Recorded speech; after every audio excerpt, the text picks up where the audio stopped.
Video games are hard to make.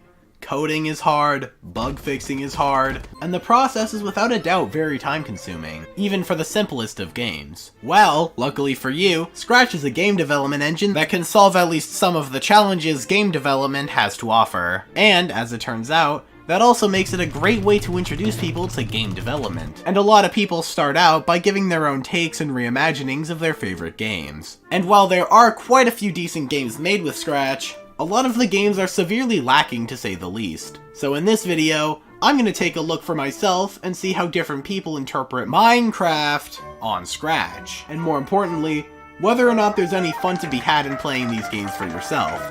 When you search Minecraft on Scratch, the first thing that comes up is Paper Minecraft by Griffpatch. This game's actually really solid.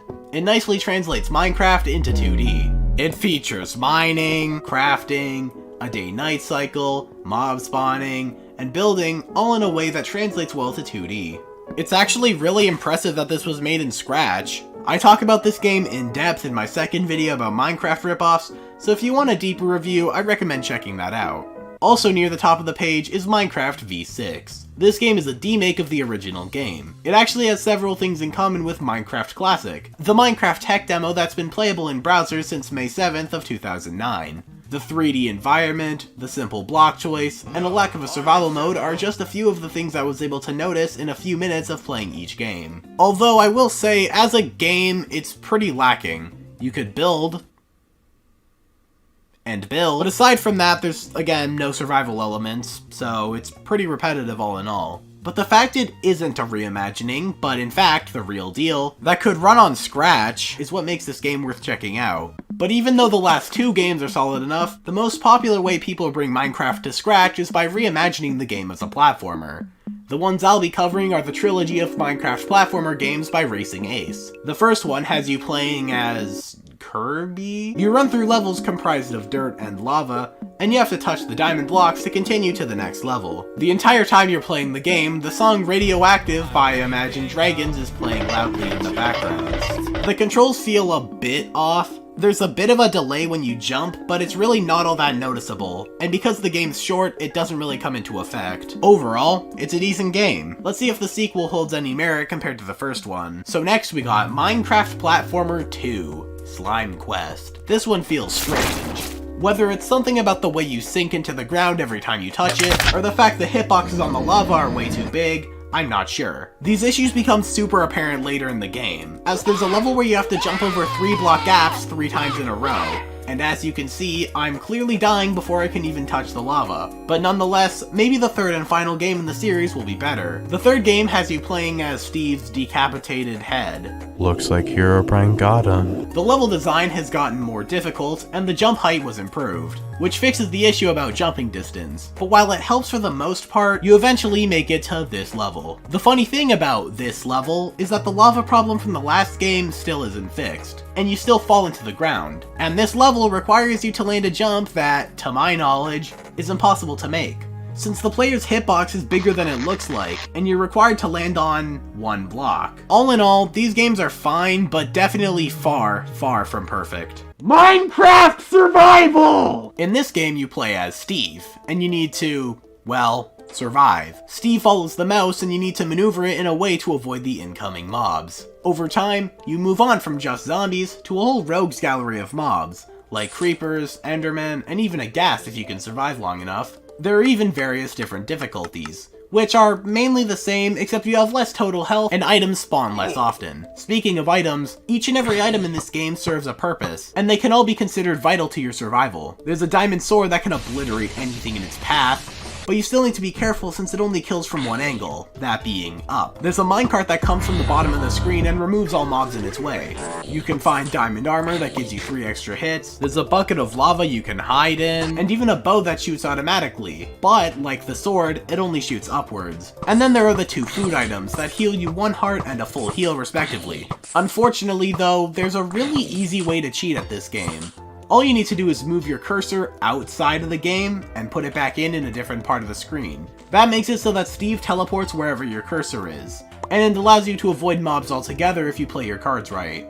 The worlds you travel through are Dirtland, Caves, the End, and the Nether. All things considered, this game is actually surprisingly fun. It's a bit broken, but I feel like the low quality nature really plays into the fact that it's a Scratch game, and makes it arguably more appealing nonetheless. There are also several Minecraft quizzes on here. These are simple enough. You're asked a question, and you need to answer it. But there's a specific one I want to talk about. The thing that makes this one special and unique is that it was made back in 2013, which many may argue is Minecraft's golden age. It starts out normally enough, with Steve asking you questions and you answering. But then some weird things happen. For example, appearances from Sky Does Minecraft, Jerome ASF, and a talking cake? Even Notch himself makes an appearance here. And then the entire game just kind of fucks off and your awesomeness score increases. No joke, if you wait long enough at the end of the game, a repeated video of a dancing stickman plays, and the party rock anthem starts playing in the background. 2013 really was a different year. Minecraft Run! The first thing I noticed while playing this game is the sudden switch from using a mouse to start the game to the arrow keys to control your character. It feels really jarring, as you have to switch your hand from the mouse to the keys as quickly as possible, or else you'll just die. In this game, you Minecraft and run at the same time. The auto-scrolling is really annoying, as Steve is rarely ever able to keep up while jumping and evading the cacti that are out to get him. Damn, bro. And it doesn't help that the side of the screen could straight up kill you if you touch it. The physics in this game also feel a bit off. I believe it has something to do with the floatiness of gravity. I mean, just look at it. The next one is just called Minecraft. This game is a reskin of the level 1-1 from the original Super Mario Bros., but with the game designed to look like Minecraft instead of the original assets. With most games, that would be it. But even though it isn't much, the game offers a slight bit of replayability in the form of being able to adjust the jump height and hitbox size. And it leads to a bit of wacky moments. This is pretty interesting, as it allows you to try impossible challenges like jumping with no jump height challenge. Impossible. Next we got Minecraft 3D. Not to be confused with Minecraft 3D, the 2019 April Fool's joke, Minecraft 3D on Scratch is a game that has you traversing an endless world of blue. In the land of blue, you can swing your sword for all eternity and walk in a couple of directions. There are no enemies to fight, so yeah, you just kind of walk around. There are hearts, but there's not a reason for them to be there. The game really just feels like a test to see if they can get the effect to work rather than it needing to be a full game. I also found some other games just like this but with a gun instead of a Minecraft sword, so they probably just took the assets from somewhere else. The last game we have is simply entitled Minecraft! And this is obviously a ripoff of Minecraft. You can chop trees, mine, craft, and there are even mobs! Wait, what's that? Oh. Yeah, this game is obviously just Terraria. It even credits itself to Scratch Area by Griffpatch, which is a remake of Terraria designed for Scratch. And this game is literally just Scratch Area. Take a look at both of them. Notice how they look the same? I really don't see why someone would choose to do this. They're clearly not trying very hard to pass it off as their own, since the game still credits Griffpatch. So I could only assume this was done because someone found it funny. So, more power to ya, PD_7. All things considered, these games are actually pretty fun. Some of these are decent experiences, sure, but I think a lot of the fun in playing these games comes from, to put it bluntly, the lack of quality some of these games possess. And while there are animations like this, Scratch, without a doubt, has at least some interesting and unique takes on your favorite games. Give some of these games a shot if you think they look interesting to you. Okay. How do I end the video? Okay, how do I stop the recording? Alright, here we go. In the last installment of Games on Scratch, I looked at reimaginings of Minecraft, but today, I'm feeling the need to get a bit spooky. But when I searched Five Nights at Freddy's, or even just FNAF with the search bar on Scratch, there weren't any results. But then I looked it up on Google, and I found Five Nights at Scratch under Studios. And that's where I found all these games, cause today, I'll be taking a look at FNAF on Scratch. The first game we'll be looking at is Five Nights at Spring Bear 2. Oh Spring Bear is having a seizure! Someone help him! After seeing a newspaper that looks like it came straight from a Terror thumbnail, we find ourselves in the office, which was based off of the one from FNAF 2. Here we have every single animatronic instantly killing us at once, but I guess it must have all been a dream, because the guard we're playing as just continues with his day. The formula for this game is nothing to write home about. In this game, we need to prevent these 3 bear guys from coming into your office, and, doing this. We can avoid this by wearing a mask. To keep you from winning the game by hiding in your office the whole time, there's some sort of battery thing that you have to recharge before it runs out. Sounds a bit familiar. If you fail to do so, then you'll get a visit from this guy. If you're wondering, yes, that does appear to be a chip. There's a glitch where the background of the office just kinda disappears. There isn't anything else to say about that, I just wanted to point it out. Everything here works perfectly fine, but you can't click the bear's nose, so this game sucks! After beating the night, I was put back on night 1, but then when I restarted the game, I was all of a sudden at night 4. Who the hell are you? Overall, Five Nights at Spring Bear 2 is a bit too buggy for my liking. However, it's not terrible, and it doesn't do anything criminally wrong. On to the next one. Next up is 3 Nights at Gamers. In this game, you need to fend off the evil gamers that are trying to get you! The office was designed really well, with the only way for the animatronics to get to you being that giant vent.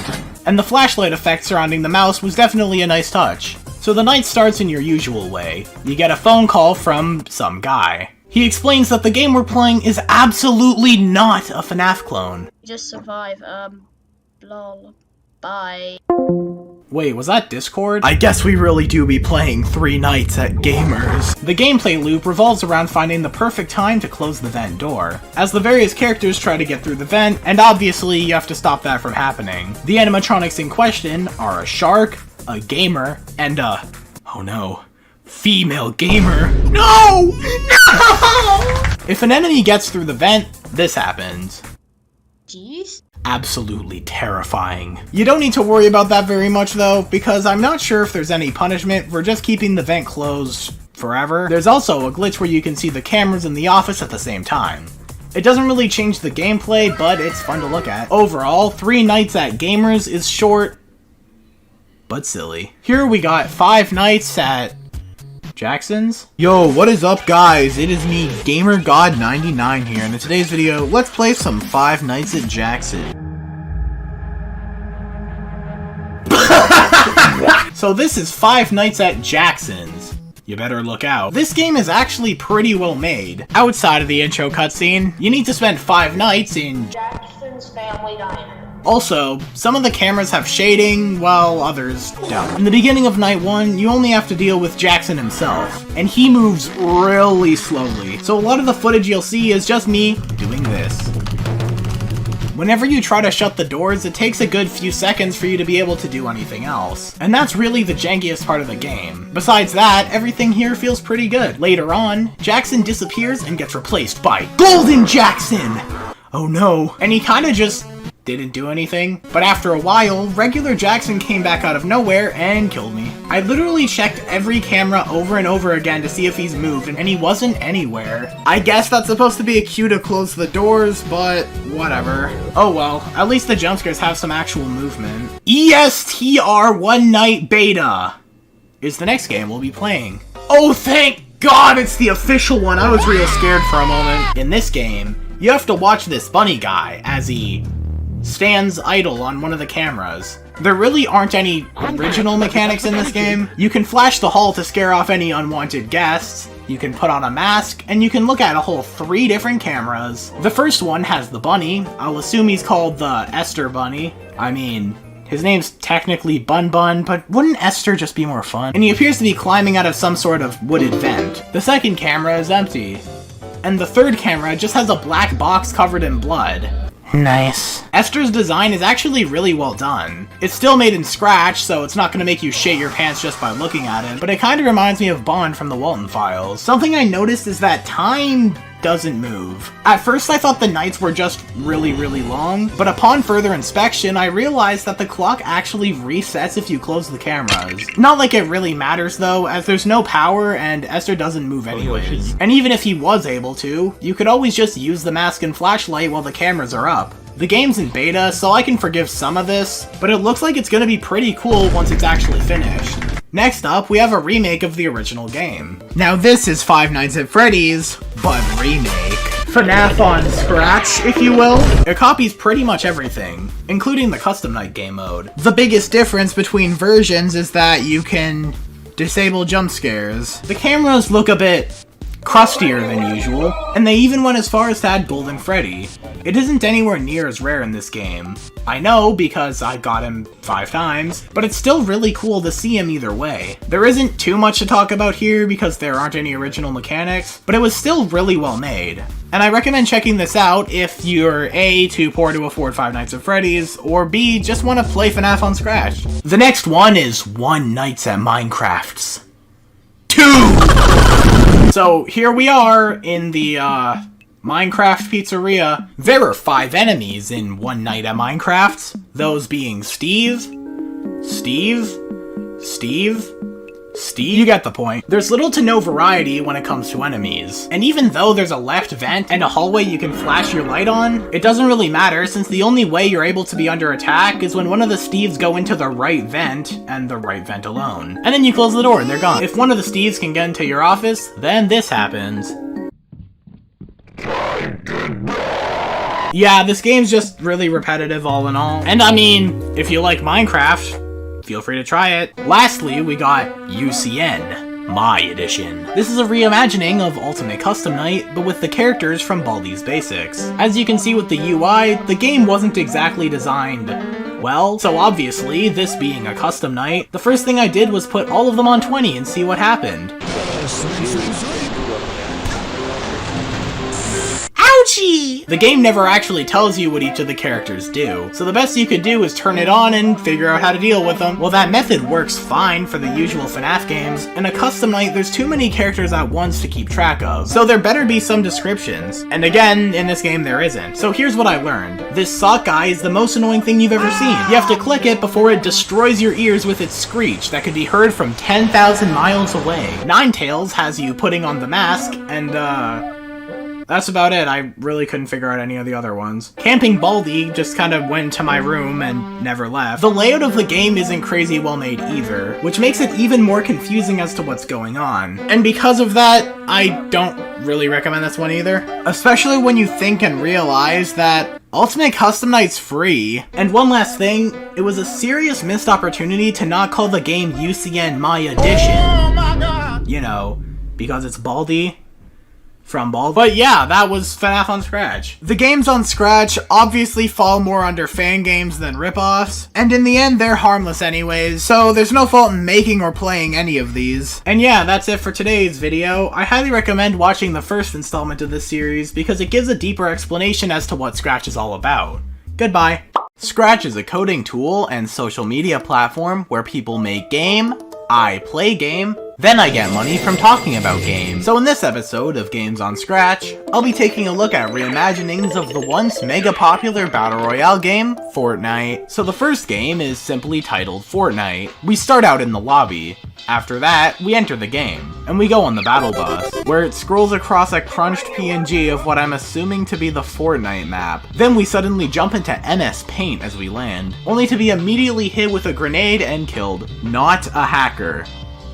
Okay. Reading the comments shows a lot of upset homies. And yeah, I don't really see why this happens to be the top result. Alright, well, that kinda sucked. Next we got Pub Night. Now this is obviously a parody of both Fortnite and PUBG, and the game makes that especially clear. You start in the lobby, get into the game, and die. That's the same thing as last time! Now we have Fortnite / Scratch Night. Please be something different, please. Okay, so it seems like my wish has been granted. So as you can see here, the menu is made of a cluster of previously existing photos, as well as some screenshot at the bottom for some reason. You can actually click on different tabs to see different things, like skins, the item shop, and battle pass. When you choose to get into the game, you land on another low quality image of the Fortnite map. map, and the game finally begins. You need to run around and get guns by opening chests. By that I mean there's 2 guns in the game and 2 chests on the map. Then you have to survive! When you shoot a gun, the bullets follow the mouse, which is actually a pretty neat mechanic that I'd love to see in a full top-down shooter. Enemies spawn around you seemingly at random, and you have to shoot them to get rid of them. They don't shoot at you though, but instead they kinda just stand there. However, because they spawn around you, there's only a matter of time until one spawns directly in front of you, and you pretty much die instantly. And there are these long periods of time where there's just no enemies around, and it just becomes you playing around with the gun waiting for another enemy to spawn. That doesn't seem too bad at first, but then you realize that there's 100 enemies to go through. There's a mini-map, but that's completely useless, because it only shows what direction you're facing and literally nothing else.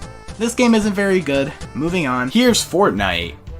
Beta. So in this game, you, land. I know there's supposed to be more to this game, because upon reset you could see elements of a choice selection screen. This was probably meant to take you to one of the 3 locations seen here, but in the actual game it never appears, since after the landing phase everything just goes black. Here's Fortnite, a platformer. In this game you play as the Fortnite Vendetta skin, and you have to collect V-Bucks and dodge lava. The levels start out pretty standard, having you jump around lava spikes, but later levels end up getting pretty creative, like this level where you jump on text, or this level where you jump on dots. Then you fight the gaming god, John Wick himself. He summons this red ball to chase you down, and when it touches you, you die instantly. To win the fight, you have to have the red ball make contact with John Wick, and that'll lower his health a tiny little bit. You see, the issue is that the ball moves faster than you do, and John Wick has a lot of health. Luckily though, dying doesn't actually reset John Wick's health, so you could just die and respawn over and over again waiting for him to die. And after you finally beat him,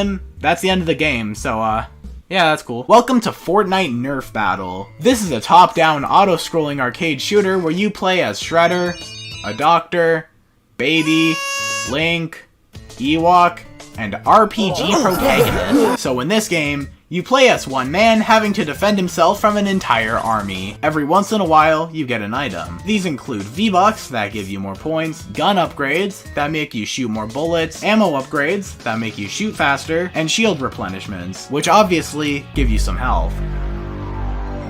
Over time, more and more enemies start to appear, leading up to the entire military coming at you at once, featuring tanks, soldiers, and soldiers. Really, the only connections between this game and Fortnite are the inclusion of V-Bucks and the background music. But hey, at least this game has some sort of gameplay, which is better than a lot of the ones before it. This one's called Fortnite Fun. It better be pretty fun, or else. So, this is just a Flappy Bird ripoff designed to look like Fortnite. You play as what appears to be the Scout doing the Orange Justice emo, and I guess he's wearing rocket boots because he can fly now, and you have to jump through gray lines while collecting chests to get points. Sometimes power-ups appear and give you a little boost, but besides that, it's just Flappy Bird. Alright, you know what's coming next. Here's Fortnite Math, because if there's anything kids like, it's math! We play as a stickman, and we have to win the Fortnite game by answering math questions to kill the enemy stickmen. It takes a while to answer though, since it requires you to quickly type out the answer and then hit the enter key. Like, I'm used to using a calculator. How am I supposed to work with this? Regardless, the animations look pretty clean. You get a new gun every time you get a kill, and even though it doesn't help you at all, it's still nice to see some actual elements from the game being depicted here. You lose if you take too long to answer a question. And summer break just started, so fuck this. Seriously though, it's super cool knowing that this was most definitely used in a classroom at some point in time. So good on you, Mr. Velazquez. This one's called Fortnite Laser Tag. So this is a platformer where you play as Jonesy and you have to make it to the end of the levels. You have a gun, and you have to dodge traps and shoot bad guys. There are also llamas that are here for some reason, and when you shoot them, they do this. What am I even looking at? The enemies are really easy to deal with, dying after being hit a single time. This is made even easier with the knowledge that the enemies can't shoot you unless you're in their direct line of sight. The hardest part of this game is the traps in relation to the jumping. The traps have really awkward hitboxes, so maneuvering in a way to dodge them comes off as really janky and forced. However, there are only 15 levels in this game, so while some elements of it can be annoying, it's fun enough to keep you playing until you finish it. This one's called Fortnite. but it's spelled like night, guys, get it? It's funny. This game matches the style of the original pretty well. Even the lobby and menus look pretty decent. In this game, you go to a location and have to get a gun, then kill the guy who's at the location. Sometimes there are more than one, and sometimes there are boss fights. All the time, you are killer. The animations are kinda scuffed, but the game is decently fun. And even though the gun follows your mouse when shooting, Jonesy himself doesn't actually hold the gun when he's walking, which also comes off as a bit sudden, as there's no animation of him putting the gun behind him. And there's a serious issue with some of the guns in this game. Sometimes when you pick up a tac shotgun, or some other guns, it just, doesn't shoot. The bullets straight up hover in place. There's also a game mode that's supposed to mirror the original game, but it doesn't really work due to the exact same issue. Overall, this game is pretty alright. The gameplay itself gets pretty repetitive after a while, but it's definitely the most ambitious game I've played so far. It's actually kinda like what those short games I played earlier wish they were, since those earlier ones try to replicate Fortnite, and they do that rather poorly. This game is Fortnite Pixel Platformer. Now this is a Fortnite platformer, but pixels. So you basically just collect V-Bucks and dodge dynamite. There are also these llamas that you can bounce off of to jump higher, but then you eventually make it to a level that's literally impossible. This level requires you to jump unreasonably high, and you just can't do that. So fuck this game! Right after I buy V-Buck music. Hell yeah. The last game I'll be looking at is Fortnite Z. This is by far the best game in this video. The game starts out with a banger cutscene. Then we can see the menu, where there's actually quite a lot going on. Instead of just straight up recreating Fortnite's UI, the game opts for a slightly different layout. There's some moving particles, a background that shifts through colors, and a character that faces the mouse as you navigate the menus. Once you get into the actual game, you could see why it's not so bad. So first off, the game has actual multiplayer! Yay! It might seem like the bare minimum, but the other games don't have it, and that's for good reason. Most notably, the fact that it's hard to implement servers, and it requires a pre-existing player base. The general concept is that the game is Fortnite, but in 2D. From a top-down perspective, you land, get guns, shoot people, steal their guns, and if you get lucky, you'll win. You can even build in this game. There's also several costumes that you could get using the in-game currency. And also there are 0 microtransactions, which means I will have to be giving this game a 200,000 out of 10. Wow, that's shocking. And as impressive as this game is, especially because it's using the tools that Scratch has to offer, I do have one major concern. Of course, being the fact that the concept and execution may not be entirely original. There's an online.io game called Survive.io, and that basically has the same concept as Fortnite Z. And judging by the fact that Surviv is its own IP, and Fortnite Z is tied to Fortnite, I have a feeling that Surviv came out first. Keep in mind, I don't know the release date for both games, so I don't know who plagiarized who, but in all likelihood, I feel like the Scratch game wouldn't have come first. Now with that being said, I still think it looks and plays much better as a game, so it gets my thumbs up. So that's Fortnite on Scratch. Honestly, these games aren't bad, except for the ones that are. Game. Scratch game. Monkey game. Game on Scratch.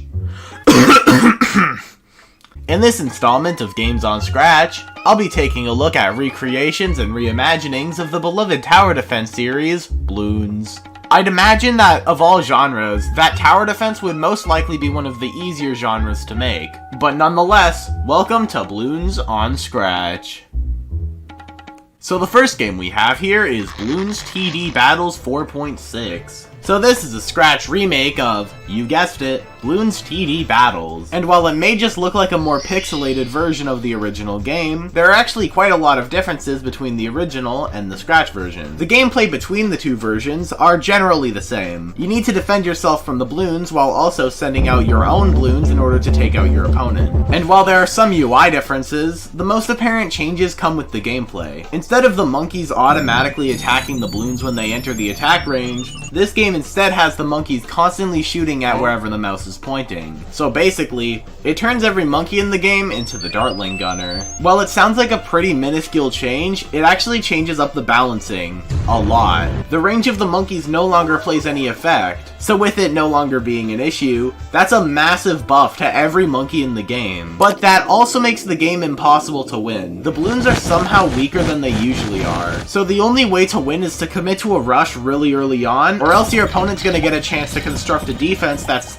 half decent, which is impossible to get past because the monkeys are just too strong. Let's look back to the original BTD battles. Notice how the balloons are actually somewhat strong? In this game, they're actually able to get past you. Well, with the Scratch version, they made the Moabs paper thin, and they get destroyed before they could even be considered a threat. Of course, assuming you have a half decent defense. This means that even if you make it to round 100 and then sell your entire defense, your rush still won't do shit. Even the ZOMGs are barely able to make it on screen. So the game pretty much always ends up in a stalemate, with each party having too good of a defense to lose. It doesn't help that once you make it to a high enough wave, the game just straight up stops sending out balloons. So yeah, this game isn't exactly the most balanced thing to ever exist. It's still decent fun though, pretty high quality all around. Next we have 100% pen balloons. Now I don't know what a 100% pen looks like, but the game itself is actually pretty tame. It plays a lot like the first Bloons game, but it certainly doesn't look like it. But hey, at least you can tell the graphics were all done manually and not just yoinked from the official games. So this one feels like a stripped down version of the first Bloons game. Yes,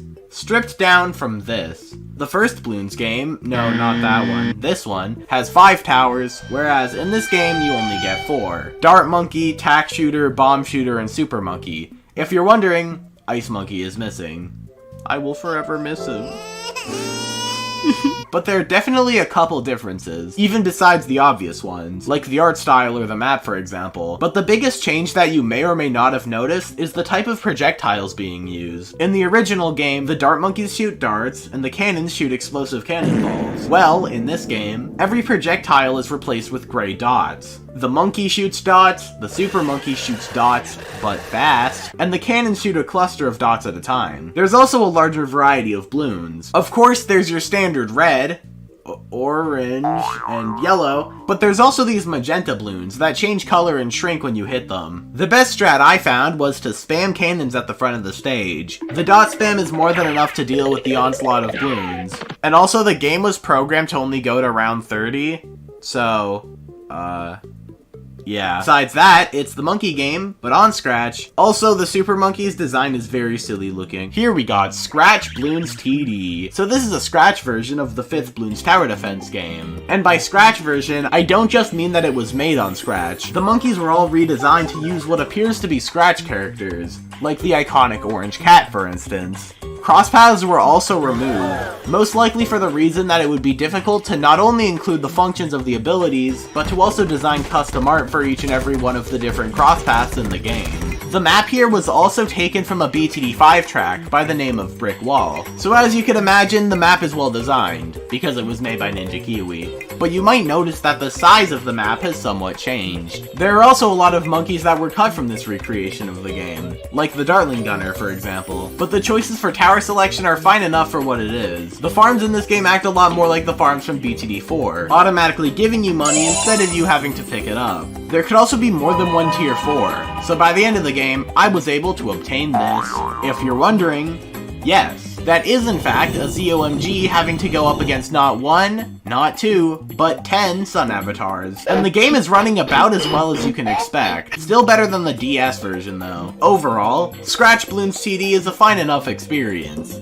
I will say it's lacking in map choice, but for a Scratch game, it's solid enough. I'm still not sure why I'd want to play it over the actual BTD5 though, because it's also free to play online. The next game is called Bloons TDS New Update. Not to be confused with Scratch Bloons TD, Bloons Tower Defense Scratch was designed to be a lot more like BTD5, at least when it comes to graphics. The menus for the game look pretty unappealing to say the least. It's not a great first impression, but it's a Scratch game, so the visual design isn't exactly that high of a priority. You play on a straight line, and your goal is to prevent the balloons from making it to the other side. There's a decent selection of monkeys here. However, there aren't any upgrade paths, and you upgrade the monkeys by clicking on them. Because of this, there's no way to remove towers that you've already placed down. Something interesting to note is that you can't use the submarine without upgrading to Deluxe.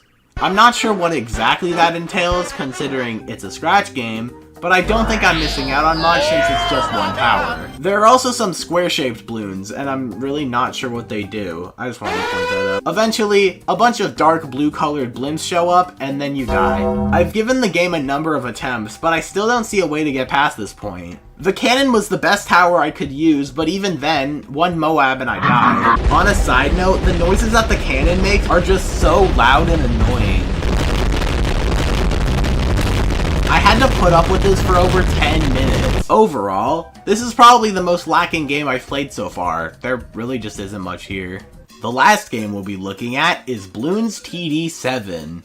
Now this is actually the hidden sequel to BTD6. Now, I find it a bit weird that Ninja Kiwi hasn't released any sort of announcements for this game anywhere, but I'm sure that's just because it's in early access. So it appears that they went for a slightly different approach with this game. The map has a beautiful, hand-drawn aesthetic that just looks wonderful. And the game design here is pretty unique too. You obviously need to fend off the balloons, but things aren't always as they seem. You can no longer upgrade your towers, and you can no longer get to choose where to put them down. The only towers that can actually move around are the Dart Monkey, for some reason, and the Heli Pilot. But the Heli Pilot can barely follow the mouse whenever there are actual balloons on the screen. The way to gain money is also pretty different from other entries in the series. In most games, you get $1 per balloon popped.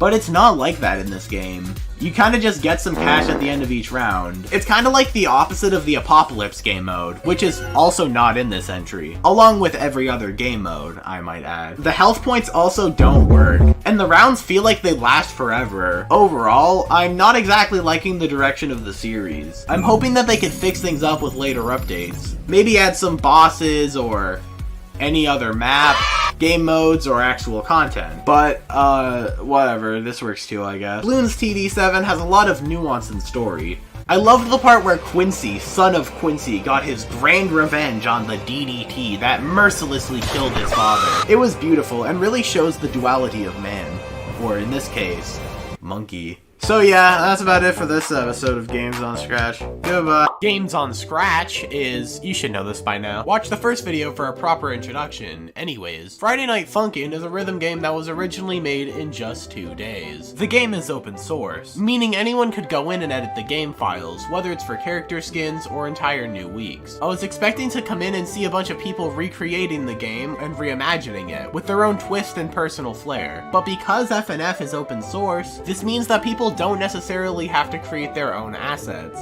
They could just use the files from the game. This leads to a majority of games being direct remakes of FNF. And while that's cool enough to see, these aren't interesting enough to be worth talking about. So in order to find any sort of games that pique my interest, I had to go through a lot of games, which, as you might imagine, brings me down some weird rabbit holes. But every once in a while, between the direct remakes and concept checks, I find something that's actually somewhat entertaining. The only issue is that there's nothing to these.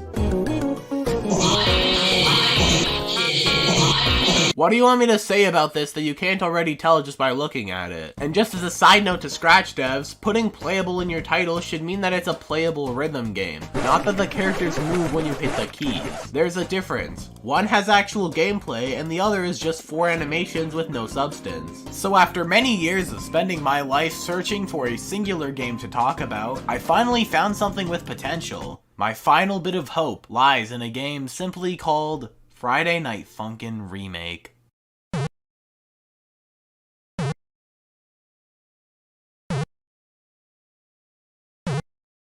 As you can see, I think I set the bar pretty high with that one. Welcome to FNF on Scratch. First we have FNF Scratched Engine Plus. So we're playing against a collection of purple squares, and the only song in the game is a sped up version of the song from the main menu. The notes were kinda just thrown in randomly and you hit them when they show up. Then it just kinda ends. This is one of the games I deemed good enough to talk about. Another decently interesting game I found is one by the name of Triple Trouble FNF. While the song was taken from the Sonic.exe mod, the developer at least used assets that weren't from the original game, and it gives the game a style that stands out by comparison. The animations are actually pretty fluid, all things considered, but besides that, there still isn't much to talk about. Pretty good game, I guess. Here's FNF Scratched. So the song Pico from the original game plays in the background, and some notes drop in every once in a while for you to hit. Each note gets Boyfriend to make a different sound, so you could do stuff like this. The graphics are a bit weird looking. The notes aren't the usual F and F ones, and the characters seem to be vectors while the background is just a regular image. And your reward for beating the level is to play it again. Overall, it's alright. Here we have two different games, both called Friday Night Funkin' Cat Mod. These games both attempt to make boyfriend rap against the cat from scratch. The first one has you hit 6 notes, then leaves you in purgatory, never to leave or see your loved ones again. And the second one is somehow weirder. This game has boyfriend and the scratch cat have a rap battle on a real PNG image of a beach. All the while, the background song you're singing is from a mod where you rap against the Roblox noob skin. The charting isn't the worst thing I've ever played, but there's a noticeable delay between the sounds and the arrows. This game also never ends, like the last two. Next, we have Dumb Friday Night Funkin'. I was really hoping this game would be something that's actually a bit funny, but looking at it, you could tell that it's obvious satire. This game is basically trying to copy the mod FNF but bad. The creator, MegaMan9009, actually did a pretty good job with everything. I know that FNF mods of any level of quality take a lot of dedication, no matter how bad they might look on the surface. So I could only imagine how much work went into recreating a whole game for the sake of one joke. But the big issue with it is, well, it just isn't funny. I know humor is subjective and all that, and I'm sure someone might find this funny, but I feel like laughing at this game goes against what makes the concept of it funny. Seeing something bad isn't automatically funny. It's seeing someone attempt to do something and fail that makes it fun to laugh at. By making a bad game as a joke, you're ultimately not making a funny joke, you're just making a bad game. This game at least does something interesting though. The usual arrow order is swapped, not just from the original game, but also between levels. They actually did something pretty cool here. Week 3 is also different. This means that I have to play against my existing muscle memory, and it leads to a more interesting gameplay loop. I'd love to see an actual mod implement that as a gimmick, because I could definitely see the potential here. I'll also give props for all the assets being original, but besides a few things I like about it, I felt more indifferent than you might hope for. Next up is FNF Playable Huggy Wuggy. This is one of the weird ones. So this game has you, Huggy Wuggy from the video game Poppy Playtime, going up against the Scratch Cat, I think. He doesn't seem to be doing very well, as you could see by his uncontrollable twitching and the constant look of pain in his eyes. This one plays out like your usual FNF mod. There are 3 songs that get harder as you go, as well as a bonus 4th song that's apparently supposed to be a joke, although it's actually charted decently while, albeit, a bit on the spammier side. The songs sound pretty good, and I'm fairly certain that they're original, just not to this game. That's because this game is actually not the original. This is actually a remix of a game called FNF vs. Scratch Cat by Brad K 2005. If you aren't familiar, a remix is a project that's created after modifying the pre-existing files of a game. So the reason this game is good is because the person that made the game look significantly worse isn't the person who made the original game. Overall, this one good, this one less good. Here's FNF Playable. This is a remake of the tutorial from the original game. But there's a few differences. There's no background music, so things are now a whole lot more awkward. The graphics have been swapped with Scratch assets, and the notes now move comedically slowly. There's also a total of 8 notes in the game, and then they just stop coming, and you have no other choice but to die. I will say, it is a work in progress. Oh, wait, sorry. Progress. Next is Friday Night Funkin' Panda Engine. But Panda isn't the only FNF engine on Scratch. No, there are actually many more Friday Night Funkin' engines that were developed on Scratch. But the art direction and style is what brought me to looking at it. The only actual release of it doesn't have any actual gameplay. Well, it does, it just doesn't have any charting, which is something you need for a rhythm game to work. Luckily, someone charted it as a remix, and it even gives you the option for custom keybinds. Something which is great for me since I don't usually use the regular arrow controls WASD or DFJK. The engine doesn't seem to be all that responsive though, often making me take damage when I try to hit the long notes. The last game is Qubit vs. T3rr0r's Friday Night Funkin'. Bienvenidos al último nivel! Fucking masterpiece. Oh. I might want to talk about it a bit more. So I have no idea what this game is. You play as T3rr0r and rap against qubit. I don't know what the context of this game is, all I know is that it was developed by, you guessed it, T3rr0r12341234. So I think we know who the developer prefers, and that would be Sonic but red with no legs. The background music was most definitely taken from some mod, and I think that's really all that needs to be said here. I'm sorry that this video wasn't as focused as some of the other ones in this series. I really want to convey that the games shown are literally the best games I could possibly find. Also, shout out to the games that were made with original assets. That makes them automatically way cooler than the other ones. Okay, bye.